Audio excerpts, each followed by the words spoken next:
fois réunis au siège de notre parti l'UDPS Tshisekedi dans le cadre de fédération de l'UDPS à l'extérieur. Les fédéraux et des délégués sont réunis cet après-midi pour faire une déclaration de la presse en ce qui concerne l'actualité de notre pays et tout ce que nous connaissons tous par rapport aux dires de nos camarades ou nos partenaires, je voulais dire, avec lesquels nous sommes en coalition.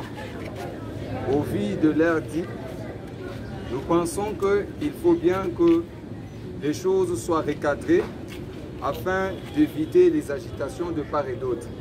C'est ainsi que nous, fédéraux de l'UDPS extérieur, avons pensé faire cette déclaration de presse ce soir en vue de recadrer certains propos de nos partenaires avec lesquels nous sommes dans la coalition.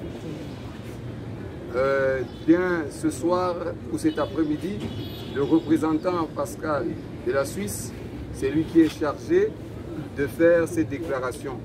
Moi, je suis le représentant Paul Tchanga de l'UDPS, la fédération de l'UDPS Cameroun, et nous serons représentés d'une manière générale par le représentant de la Suisse. Il y a tout le pays représenté en ces lieux, l'Afrique du Sud, le Canada, les États-Unis, l'Angola, le Gabon, la Tanzanie, la France, Zambie, Belgique, Suisse et bien d'autres pays, la Chine également. Donc nous sommes réunis cet après-midi pour faire cette déclaration. Je vous remercie. Je vais passer la parole au représentant de la Suisse, M. Pascal. Merci pour la parole, chers collègues. On passe directement à la déclaration. On remercie beaucoup la presse pour votre assistance. Nous, membres de fédération de l'UDPS extérieure, présentes à Kinshasa, depuis l'alternance survenue à la tête de l'État avec l'élection par le peuple souverain de M. Félix Antoine Tshisekedi à la magistrature suprême. Notons avec satisfaction la direction prise par le pays sous son leadership. Appuyons sans réserve ces efforts pour un fonctionnement harmonieux de la coalition CACH-FCC, ainsi que de toutes les institutions nées de cette coalition. Louons son sens du compromis, de l'unité et de la stabilité dans la gestion courante du parti avec la désignation du président Haï Jean-Marc Kaboum et du secrétaire général Augustin Kabouya, à qui nous réitérons notre appui sans faille. Condamnons les élucubrations tonitruantes du secrétaire permanent du PPRD et l'avalanche des déclarations de ces sociétaires contre le président de la République qui n'ont pour fondement que la recherche de voies et moyens pour nous ramener au régime de prédation et de jouissance que nous avons connu les 18 dernières années. Dans un contexte politique caractérisé par une gouvernance de coalition si fragile, il est regrettable que certains trouvent commode d'inscrire leur intelligence à une démarche de sape, croyant pouvoir bien tirer leur épingle du jeu. Faisons appel à leur bon sens politique afin de manifester un minimum d'égard au chef de l'État et à son inviolabilité. Il est indéniable que tout peut nous diviser par la force de choses, mais ce qui doit nous unir reste la rationalité.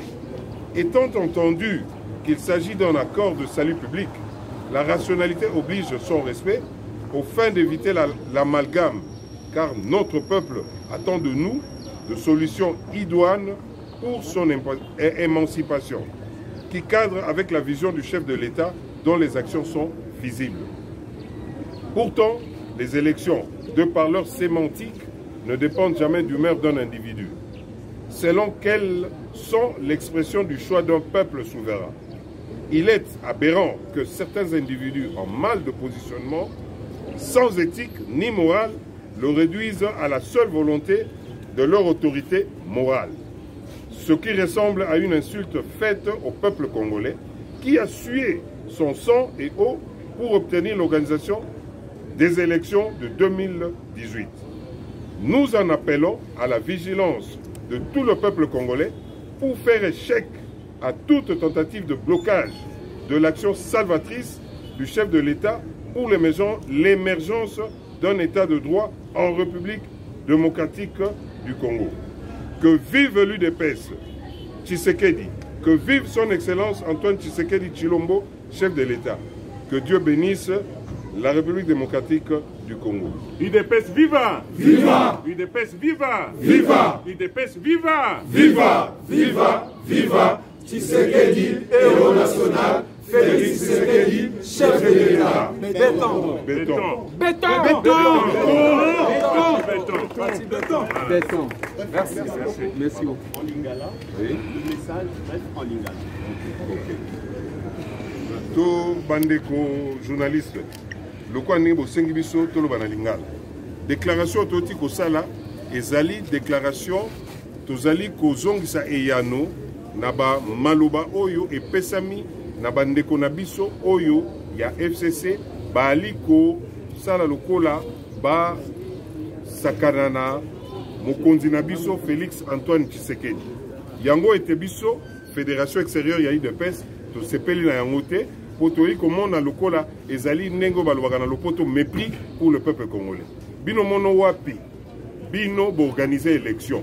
Élection wana ebimisi mokonzi na biso Félix Antoine Tshisekedi. Lelo boyebo bima boloba te o te ye ba peuple ba ponoki yete et ali bango bato batiaki ne bonga wana. Ezalaka te ba mama batata bondi. Yango boye toza kozongisa ya nos cœurs et ali peuple congolais moto a ponoki mokonzi na bango sika boye makambo bango bazaki kosala te na ba 18 ans nyonso année passée biso toye yawa kelasi ya bana ekomi ofele mikolo mikoya maternité pe ya basi ofele mikolo kune koya makambo oyo bokomona oyo awa boye na paka juma tokolongola bato wana nyonso tout après recensement totini bango na côté ya nsele bakotongela bango bandako ndenge eyaka na poto bato avandaka awa na kati ya mboka oyo boyeba yango ke bamama oyo basalaka te soki alakisi biso ke asalaka te babanda kozwa assistance sociale ya $400. C'est prévu na programme ya chef de l'État. eloko oyo nde bomoni ekomi kopesa oyo bandeko na biso mosusu na lingala babaki pelekesi me boyeba te Félix Tshisekedi ali béton oyo eloko te biso toye yawa mpona komema expertise ya biso na un haut niveau d'éthique na kokamba mosala ya république nde oyo boye tosali synthèse na kati ya déclaration oyo euti kopesa. Merci. Micro. Est-ce qu'il y a des questions? Bana baikol nde baye na permanence mpona likambo ya gratuité baenseignant bazoboya kotangisa bango.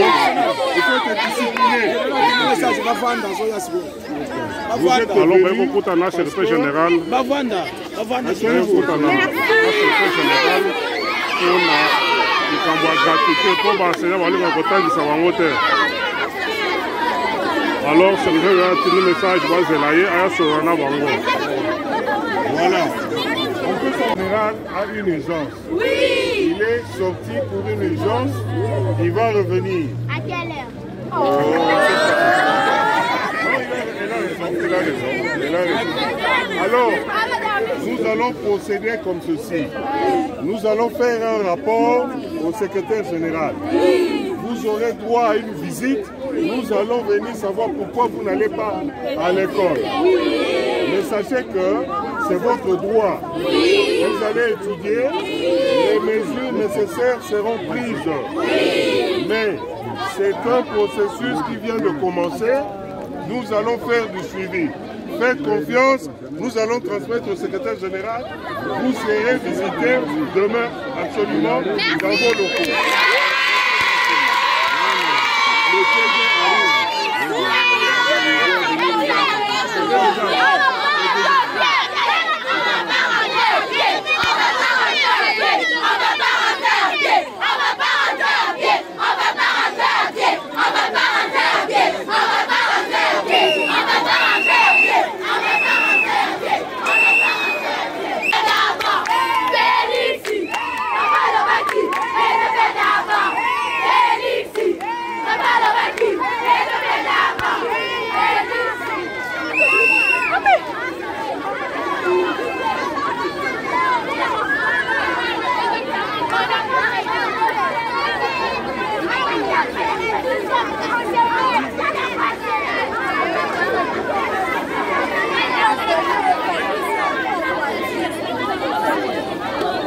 Mbote ndeko Chole. Mbote national Nixon, mbote na banyoso bazolanda biso.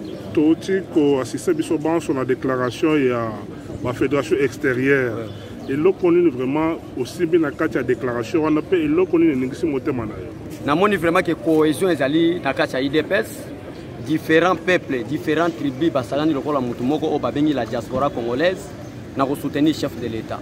Pe message à makasi ezali ko mettre en garde bande qu'on a besoin d'indiscipliner politique à FCC pour dire que c'est Kabila qui était le président de la République. Et c'est ni autre zanango ya nanga et wuti na régime ya Joseph Kabila. Et banda ko bimisa ba propos moko diffamatoire à la personne du chef de l'État ezalaki inquiétude ya combattant nyonso ya IDPS ya peuple congolais na ba fédération na biso nyonso.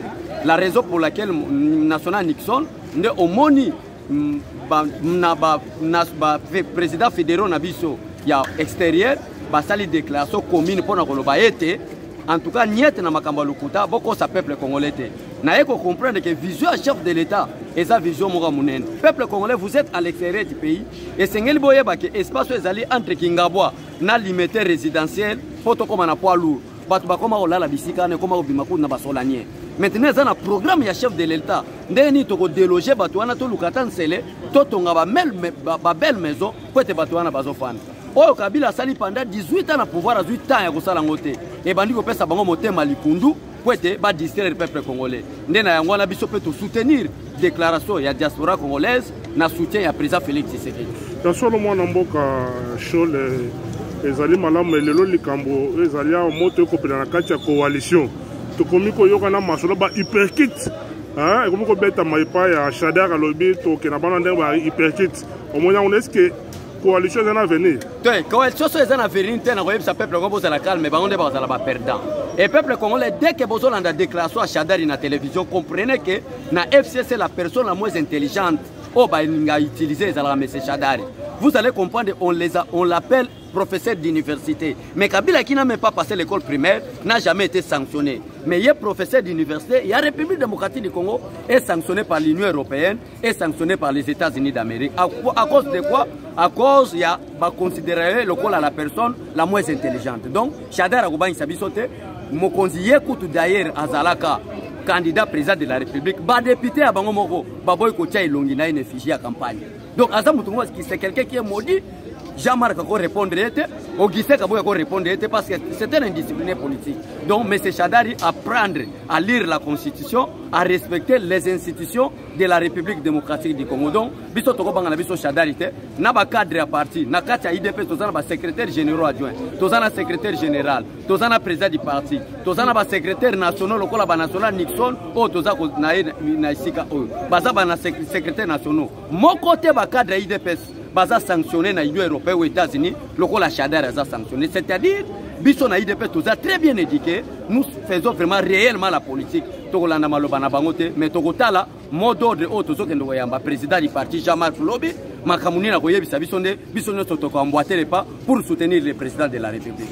Ya solo balobi conformément na meeting oyo mwana mboka Jean-Marc Kabunda salaki mikolo mileke bako senga bakoloba senga pardon na ba propos oyo atenaki contre Joseph Kabila balobi afingaki Joseph Kabila olobi nini ba cadre à parti ba finga raté IDPS peto yekola politique o tisekela tikela biso ya benjirité ce que zana bato balobaka politique au finga zande bata PPRD la raison pour laquelle mon conseil na répondre que na IDPS na PPRD banani bazali sanctionné ezali bango à cause d'indiscipline Jean-Marc Kabunda en tant que président IDPS ne peut jamais laisser un individu injurier le président de la République au nom de la coalition. On ne peut jamais accepter. Il y a un que non, modo des alito landaba, cadre à parti. Ben national a profité dans la chaîne nayo. Pour y sa peuple congolais, ni fils Moukoko, ni n'importe qui pour qu'on engage l'IDPS. C'est lui qui engage l'IDPS, c'est le président du parti ou le secrétaire général. Ce n'est pas envoyé par le secrétaire général. Alors, il y a un que non, Mokonzi, bisoto zelaka mot d'ordre, lobby peuple nous sommes en aéroport, tout le président na biso Jean-Marc Kabunda aya ko pesa mot d'ordre to ebate to kende wapi. Mais mot d'ordre on bozo zela kuna bazo zela senga ba excuse. Mais il a déjà répondu avec excuse ba sengi alobi je ne peux jamais s'agenouiller devant des individus au ba trahir mboka na bango. Kabila nous a tué le 26 novembre 2011. cause ezalaki nini parce que toke koyamba Etienne Tshisekedi Tshilombo na aéroport. Na butu pourquoi peuple congolais ayebaka te pourquoi babenga Shadari mais c'est coup sur coup parce que tout ça li marche le 19 septembre na Moi ya eko kote la biso le 20 septembre na butu a calciné batonaka c'est pourquoi ba sinomae mais c'est coup sur coup et on n'a jamais demandé le pardon au nom de la paix au nom de la sécurité to boy makila peuple congolais tanga président de la République a dit non je ne peux pas fouiner le passé pour conserver la paix en République démocratique du Congo et balingi va profiter de la douceur du président de la République balingi va profiter de la bonne éducation président de la République Azalango pour parler n'importe quoi. On ne peut jamais demander pardon à Kabila. C'est par contre Kabila qui doit demander pardon parce que si Bazo continue, nous allons fouiner le passé. Et le passé, il y a des centaines de gens qui ont été coulés. Le passé, ça signifie qu'il y a plusieurs milliers de personnes, de combattants de l'IDPS qui sont portés disparus dans le régime à Kabila. Donc on fouine le passé en ce qui concerne le phénomène comme on a chez Béa. Bon, le but de fouiner le passé, on peut fouiner la scène constitutionnelle. La scène va fouiner raté. Ce sont des personnes nationales qui souffrent de la malaria ou de la maladie mentale. Parce que la constitution est claire. Les résultats provisoires plutôt sont donnés par la CENI. Mais il y a des résultats définitifs donnés par la Cour constitutionnelle. Et selon la Constitution de la République, c'est pourquoi je vous dis national, plusieurs présidents des partis politiques au sein du FCC sont des étrangers. Parce qu'ils n'ont pas même l'état de lire la Constitution. Dès que la Cour constitutionnelle rend véridique de ces résultats, personne encore ne peut contester. Dès qu'on continue à contester, ça constitue même une infraction, on peut vous arrêter. Donc ce sont des indisciplinés, les étrangers. Il y a une raison pour laquelle le président de la République a créé un service à identification nationale. Nous allons identifier tous citoyens congolais. Ya solo mwana mboka tokosukela wana te mwa motuna ya suka mwa liloba suka tokosenga yo mpona retour ya président Jean-Marc Lobi okoyebisa bakongolais nini bao bazolanda biso. En tout cas mokili bakozala surpris avant-hier national nazalaki na bana Tchangu lelo mpe jeudi baya kozwanga tosali forte mobilisation bato mpe basoutenir biso basali déjà babanderole bato bakozala surpris na IDPS bazala buleke toyambaka Jean-Marc te mais na IDPS tozalaka discipliné oyo balobake no na kati ya zamba moko baliyo bazala mibale te du fait que tozalaki na président ya parti moi toyamba sous-secrétaire général eza te du fait que notre président de la République Félix Tshisekedi a dit que je suis un homme qui respecte les principes na cause de la président parti et en plus je suis président de la République na suis intérim na tiki na Jean-Marc lobby monde va faire sa raison que en dehors de l'IDPS eza na bato bayebi ko yamba bato. C'est provocation te. Ce n'est pas une provocation bon bayamba Kabila wate. Kabila hier en 1997 toyebi était le mona Laurent Désiré Kabila. Toyebi mona Laurent Désiré Kabila en 2001 après coup d'état c'est le babéré rouge bisoté. Babéré rouge mo vande baloba bon que pouvoir bazora makila ndeto yeko yeba makabila bakosa biso balobi que non ayebi français te ayebi anglais mais to tika la ko la interview te monsieur Kabila sali en anglais mais anglais ngo to yeba te ani to yeko comprendre qui était monsieur Kabila ndeto ko provoquer to yeba bon que ce n'est pas une provocation to likito like ça na face ya monde pe na niveau ya communauté nationale ou internationale que en dehors de l'IDPS ils ont un parti politique moté a occupé majorité populaire seulement l'IDPS. Merci merci beaucoup national. Oyo bakolandela pona mokola lobby force politique action ya bakambi ya parti ozalaka na fédération ya Moamba kindimba epa ya président fédéral na yo ozalaka na Tchangu ozalaka na Funa na Lukunga tala président fédéral na yo parce que sima na milulu oyo otolobaki ezali ya kopesa journée à lobby toko solo la isus na ba kolakisa na mokili parce que si to pesa déjà preuve na biso était jamais kabunda kabunda voilà oyo ezalaki ba orientation ko ebisa IDPS boye bakayango Ligue des jeunes azana représentant moko Ligue des jeunes azana porte-parole moko Ligue des jeunes eza mutu atelemi liboso na bino nazo senga na bino bilenge ya IDPS bosele sanga tona ba réunion oyo ezangi ntina totosaka oyo ezali hiérarchie ya parti ya Dr Emani Dioko namema bino na likambo songolo pakala botuna viva bana Etienne Tshisekedi viva d'habitude pour répondre na appel oya jeunesse oya biso osolola na biso alelo nakanisi eza na bato mosusu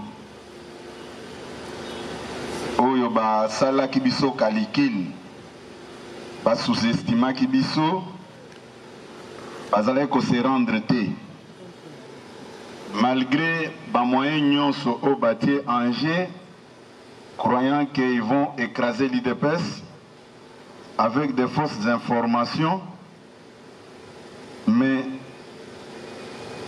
et produire fruit à ta mon côté. Yango nakoyebisa bino bozala toujours déterminé de manière à se rendre compte que distraction et côté est belé. IDPS viva! IDPS viva! Lelo nakoyebisa bino makambo ezoloba manasese rien que pour vous distraire. Ces derniers temps, namoni ba intellectuel ebele au bazana katia IDPS. Mais tant on a landeli, je me suis rendu compte que bazaba membre à IDPS te. Ceux qui ont les lots dans les réseaux sociaux. Okuta l'unique parti politique oyo batu baza na compétition ya kofinga bakambi na yango eza IDPS. Batu baza na championnat ya kofinga omoni mutu ake kolala lobi nga na finga ki koleka yo ya lobi te na ko récupérer lobi nga pe na kofinga. IDPS viva! Mais mutuna na mitunaka eza moko. Biso ba incompétent selon Batouana, ba médiocre. Mais tomemi mokonzi na biso au sommet de l'État, Fachi Béton.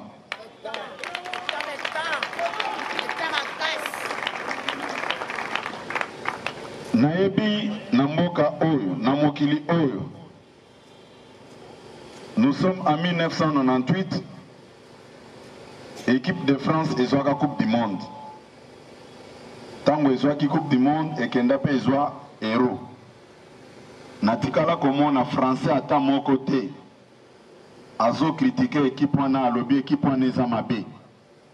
Mais pour toute la première fois dans l'histoire de l'humanité, un parti politique et l'opposition sans moyen de fonctionnement. Après la mort de leur chef,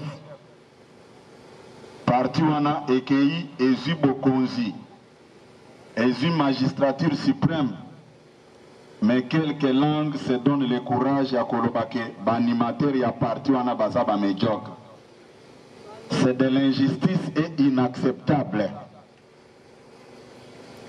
Tobundi na IDPS avec notre médiocrité.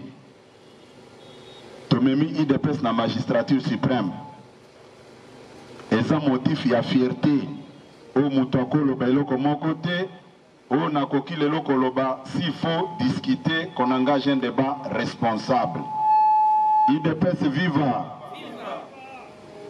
IDPS ezalaki créé en 1982. Avec tous les intellectuels au Bino Boyebaki. Ba komisaki IDPS na pouvoir te. Na bambongo na bango, na mayele na bango, balingai baloba que c'est grâce à qui en même Tina Radio Top Congo. Pour la première fois, balobi pour nanini secrétaire général Azako Kende ko implanté parti T. C'est pour moi une occasion de vous dire ce soir, un parti au pouvoir, qu'il plaît ou qu'il neige, par adhésion et ça le marque automatiquement. Parce que tout le monde veut se retrouver à travers parti au pouvoir que nous sommes. Nasolola kina bande komoko natuni bango mituna. Je suis le 7e secrétaire général de ce parti. Quand ça ne marche pas, là je suis vrai secrétaire général. Quand ça marche, je suis faux secrétaire général. Natuni Bango, tozalaki na secrétaire général Adrien Pongo, Toti Kokunda, paix à son âme. Natikala komona mutu ata moko te ake koyebisa eke kende koimplante parti na baselile. Tozalaki na secrétaire général Rémi Massamba. Natikala komona mutu ata moko te ake koyebisa eke kende koimplante parti na baselile. Toleki na Massamba, toke na Mutanda, toke na Jacquemaine Chabani, toke na Bruno Mavungu, toke na Jean-Marc. Natikala komona secrétaire général Mokote Batounie kende ko implanter parti. Mais pourquoi aujourd'hui tout le monde se focalise sur la personne d'Augustin Kabouya? Il doit implanter le parti. IDPS viva! IDPS viva! Personnellement, na comprenaki raisonnement ya bandeko nyonso wana. Ce n'est pas que Augustin Kabouya est incompétent, c'est seulement parce que ils n'ont pas des arguments avancés pour la ville de Kinshasa seulement. Nous avons au moins 700 cellules. Vous pouvez noter. Sur 700 cellules, rien que pour la ville de Kinshasa, il en est à 365 jours. Admettons que tous les jours que Dieu a créé, mon travail c'est d'implanter les partis dans toutes les cellules. Rien que pour la ville-province de Kinshasa, je ne serai pas en mesure, il y a qu'aussi ça nombre à Baselilo et Zawana. Quand vous faites les calculs, vous allez constater qu'il y a au moins 345 cellules où Ekotikala s'en a visité Yango. C'est-à-dire, c'est un faux débat, un faux calcul au Bino Boza Kosala. Naebisi Bandeko Boy. Comme c'est un débat créé de toutes pièces, pour ternir l'image des animateurs et la hiérarchie du parti, je vous donne une voie de sortie. Sur 26 provinces, vous ne pouvez pas sillonner toutes les provinces puisque moyen de transport est à mon côté. Même quand nous faisons la politique, il faut Moutou et ça là pour ne pas faire du folklore. Naebisi Bandeko na bazaki ya motema malamu. Bayokaki, bayeko ebisanga. Na pesi bango voie de sortie. Na lobby, sur 365 jours, il y a la facilité à implanter parti. Mais retenez seulement que pour un parti au pouvoir, la priorité est à niveau de la jeunesse où il faut intégrer le service de renseignement de sécurité, l'armée et la police pour la conservation de leur pouvoir. C'est ça la réalité. On a désorienté bino de l'essentiel. Yango na koyebi sabajene na biso ndenge bozawana. La priorité, vous devez suivre des formations. Il y a des services de sécurité, armée, police, pour conserver le pouvoir na biso oyo totiko gagné après 37 ans. Ça ne sert à rien que Moutouaya ko distraire bino. Ce n'est pas mauvais pour implanter les partis. Mais je dois vous dire ce soir, la priorité pour nous de l'IDPS, en tant que votre secrétaire général, si vous voulez asseoir le pouvoir de notre chef de l'État, Excellence Félix Tshisekedi, implantation et à parti et Kosale Maboyi. J'ai des collaborateurs, le secrétaire national à l'organisation. Le secrétaire national à l'organisation, Azana ba collaborateur na niveau de la fédération. Tous les secrétaires chargés de l'organisation, au niveau de la fédération, au niveau de la section et au niveau des cellules. Batouana, Bangonde, ba acteurs principaux, Oyo, ba koede parti pour la implantation naie. Bajen nyonso ndenge bozali awa mutu akosa bino te bofongola misu.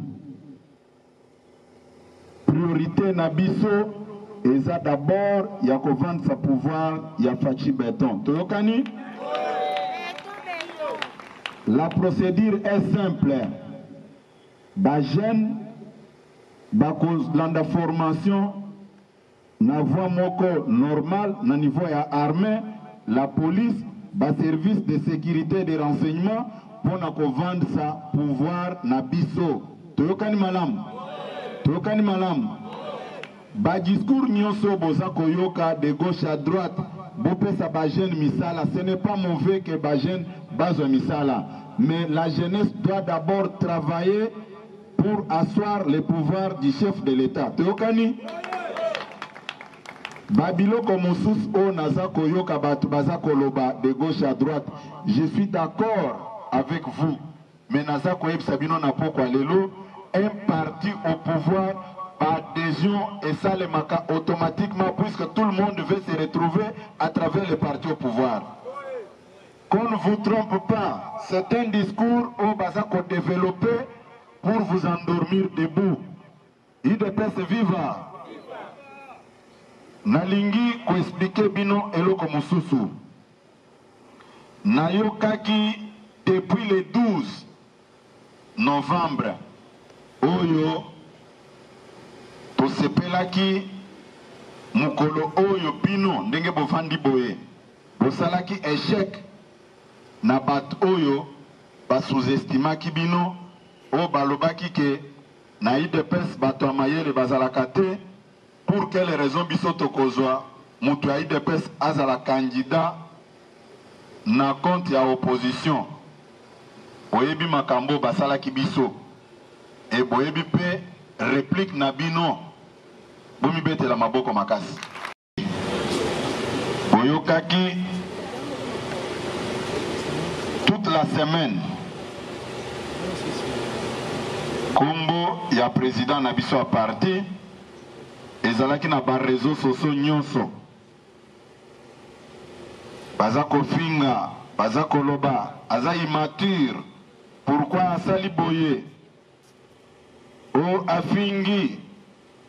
Mais nga en tant que secrétaire général, vous pensez que je peux être content quand j'apprends que Bazo Finga président est parti? Soyons sérieux. Mettons les sentiments de côté. Nga secrétaire général nazo tanga na moni que Bazo Finga nde président na biso ya parti. Mais nake quand même pas nanga na lali calmement sans na réfléchir lokola moto.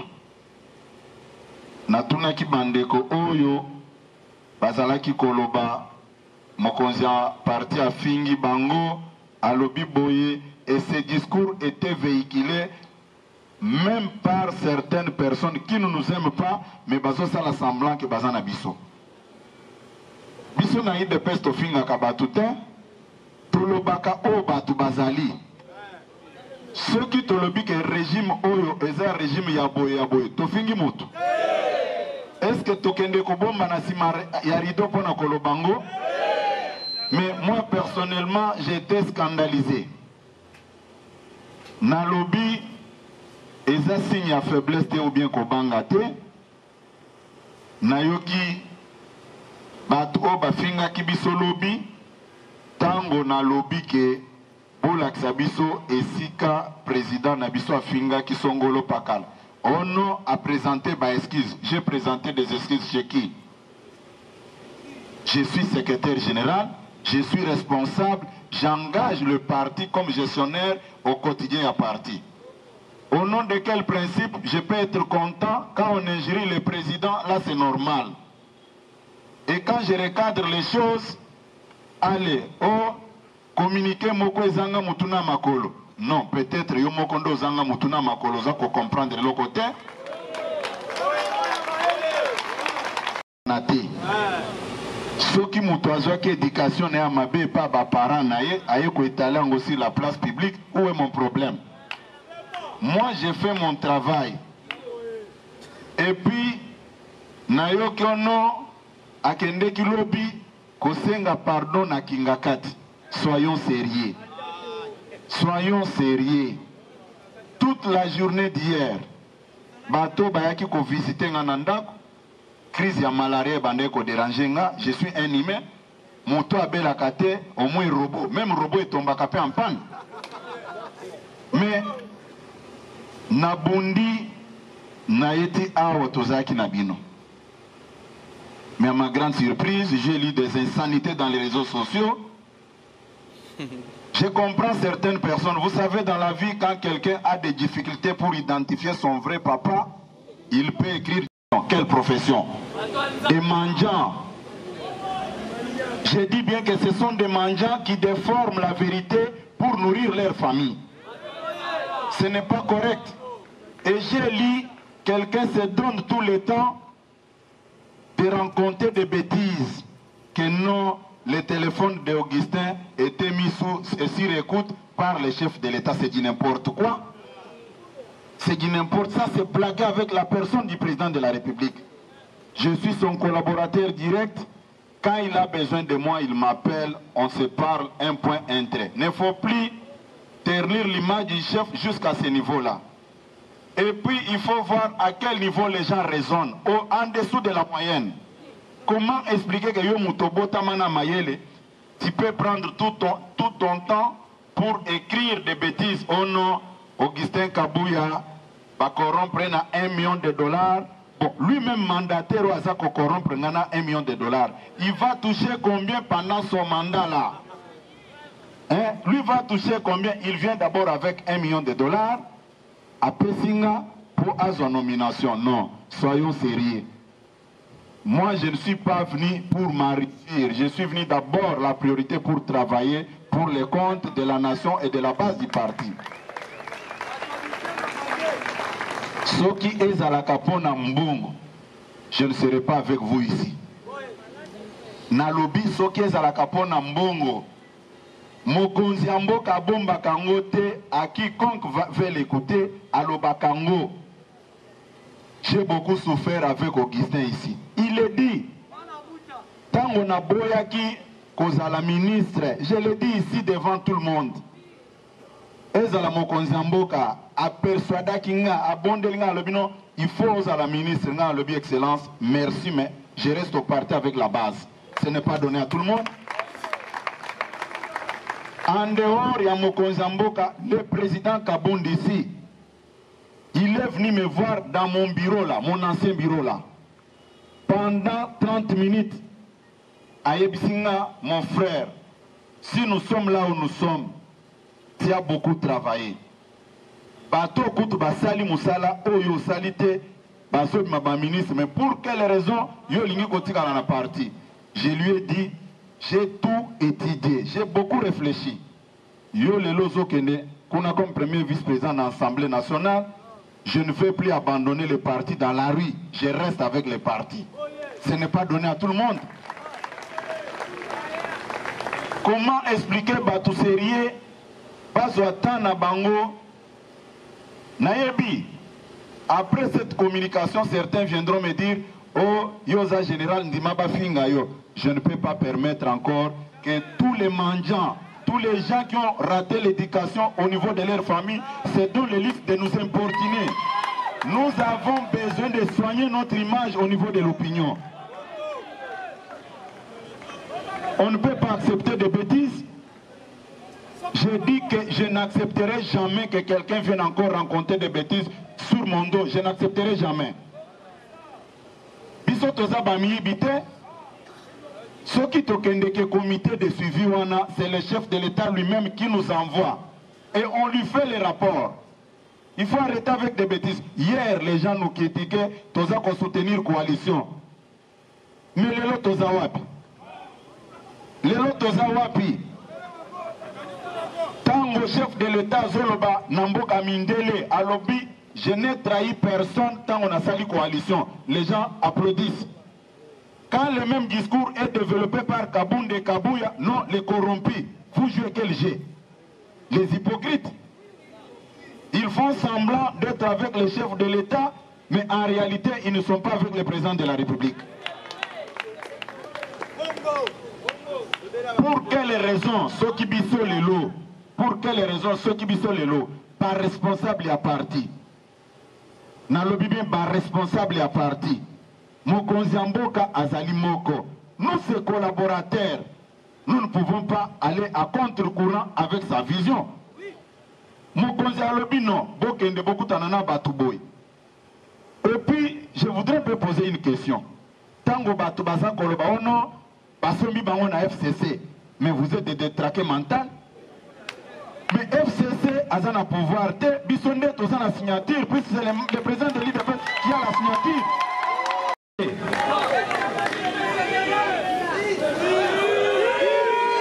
IDPS viva! IDPS viva! Viva général! Nalobi Boye, les mêmes personnes, dans leur méchanceté, Bazakolo Baboye, Ono, Kabund na Kabuya, Basombi Bango na FCC. Mais soyons sérieux, même un enfant de maternelle ne peut pas réfléchir comme ça. Puisque maintenant, celui qui est au sommet de l'État est membre de l'IDPS qui s'appelle Félix Tshisekedi. Bon, nous maintenant, nous allons laisser ce pouvoir-là à qui? Nous avons souffert pour ce pouvoir, arriver à la fin, oh non, Basombi Bango. Basombi Bisson à combien? Il faut arrêter avec ces bêtises-là. Les gardiens du temple, oh Bango Bazomo na musika, les lots Tosuki Wapi. Tosuki Wapi. Nous sommes tous rattrapés par l'histoire. Qui peut avoir le courage de venir même nous présenter des excuses, même en privé? Et vous pensez qu'on va vous laisser encore rencontrer des bêtises comme ça? Pas discours nyonso baza pour développer. Oh non, le parti est mal géré, le parti est mal organisé. En d'autres termes, vous dites que comme ce parti est mal organisé, nous n'avons jamais gagné les élections. Là, vous soutenez la thèse que les autres développent matin, midi, soir, que non, Bissotoïbi, victoire, Nabango.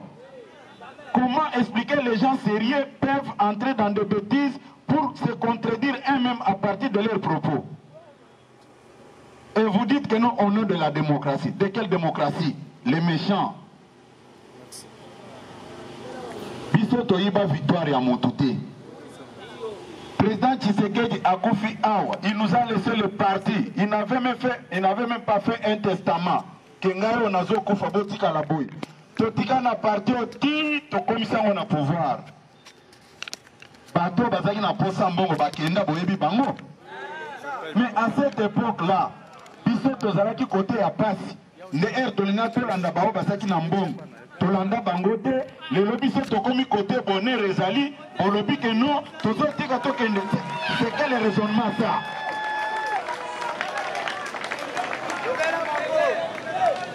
Notre silence n'est pas un signe de culpabilité ou bien signe de faiblesse. Mais je vous promets, à partir d'aujourd'hui, la comédie a trop duré. Mais boyebinga ndenge na lobaka place oyo. Non, nalobi que je ne suis pas un nouveau venu. J'ai une histoire dans ce parti. Et je l'ai toujours dit, je n'ai jamais invité les jeunes dans un restaurant. Napesa bango mbongo na sombe la bango biloko boy po ba fabriquer nga na yebana na IDPS. Jamais. Ngai moko na sali histoire na nga na parti oyo. Que ça ne crée pas de polémique. Mutuna mutu azana histoire na ye. Na lobby mutuna mutu azana histoire na ye. Toyaki au même moment te. Tokotikala ko trahir mémoire ya Etienne Tshisekedi te. Mbele nazana bino wata. Mbele tokeipe kokuzalana ba cabinet ministériel. Tous allons en respect les uns envers les autres, puisque nous connaissons l'histoire de tout un chacun dans ces partis. Ceux qui te lobby, to ouvrir brèche wana, et belé ba obandoko ta même attendre entrer à wate. Ceux qui te zolobate, parce que tous en respect envers les chefs de l'État. Jour président de la République, Akoyeb Sabiso, fini avec la coalition. c'est fini. Pourquoi les sous-soins te bengi bino te lobby, mon Mboka vit telle situation, fini avec cette affaire. Mais dès lors que Aebisi biso likamote, au nom de quel principe biso tokoye la binoawa, to banda koye sabino makambo o est en contradiction na vision à chef de l'État. Yango président Kabound azozonga lobby. Azozonga lobby, nous sommes un parti politique. Ce qui est lobby organisé goye à moko na kat na biso. Est-ce que tu finis moto? Expliquer Tina Makambo et Talibiso Moko, ça pose un problème. Hein? Et comme non, tu es Kananan. Ton lobby, tu as préparé retour ya président Nabiso. Tu finis nan? Hein? Yango naza koyebisa bandeko boy. Pour ça l'effort est qu'on se respecter mutuellement. Ça ne sert à rien. Terrain au bino bozo ponawana. Natikalo monate. Okyo provoquer ngando bitumba na mai. Bao batala kaba documentaire bamona quand même nkoyu oyo. Soki a koti na mai ngando comme ça ka ezoba bimaka mbangu puisque ça monde na été.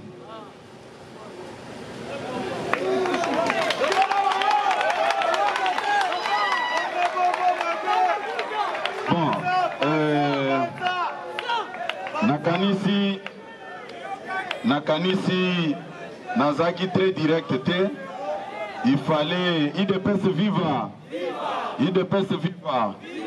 Il fallait que ça la mise au point wana. Biso, nous sommes un parti responsable. Nous savons là où nous amenons les partis. Ce n'est pas aujourd'hui que les gens peuvent nous apprendre quelque chose. Nous avons servi les partis jusqu'à amener les partis à la magistrature suprême. Un peu minimum de respect. Tokotika là, que ça la vagabondage politique ou encore moins comme on ait pas poste comme je le lis dans les réseaux sociaux. Peut-être bah parents na bangonde bah bokola bangona mbongo ya corruption na vagabondage. Moi je n'ai pas grandi avec l'argent de vagabondage comme ça. Merci beaucoup. Nikoyamba, le président Aïa IDPS. Donc Tobongama déjà na 8h, 7h30. Awa bakozuta na ouest ya capitale tokutani awa na permanence. Lata et la maya pembe signe ya maboko pembe. Voilà. Alors moi namboka mbote oui boti kolanda communication ya moko ya bino ya jeunesse pe ya mwana mboka kabuya nini okoki ko bakisato nini okoki koloba. Merci beaucoup, messieurs les journalistes. D'abord, je commence par me présenter. Ngana Zali, rapporteur adjoint de la Ligue des Jeunes. Alors, Namakambo Outi pour l'Obama, c'est très clair. Lobby Tozo Yambande, président Aïe, bien président à l'intérim de l'UDPS. Alors, ceux qui sont président à l'intérim de l'UDPS, ce n'est pas un problème de quelqu'un, ou bien de dire n'importe quoi. C'est l'UDPS, c'est notre président. Nous avons un cadre, il y a président, premier vice-président et assemblée. Nous avons un cadre, il y a président Aïe, président à l'intérim de l'UDPS. Et si mes souvenirs sont encore clairs, c'est la première fois que nous avons un Dengaboui. Alors ça ne concerne pas quelqu'un. Et voilà pourquoi je profite encore de l'occasion pour dire à n'importe quelle personne au Azali Koyo Kabiso Lelo, Moutounion Sozali Koyo Kabiso, que lobby, bah, à 8h, Bissonyonso, tous à la Awa. Bato à Tchangou, bakende côté à Tchangou, bato à côté à Ndili, bakende pon à bambouteillage, quand même, tout à la Bissonyonso à l'aéroport, Yandili. Et Zali, manifestation mounene et puis journée mounene azana makambo oyo il faut ayer bisabiso par IDPS. Merci. Merci.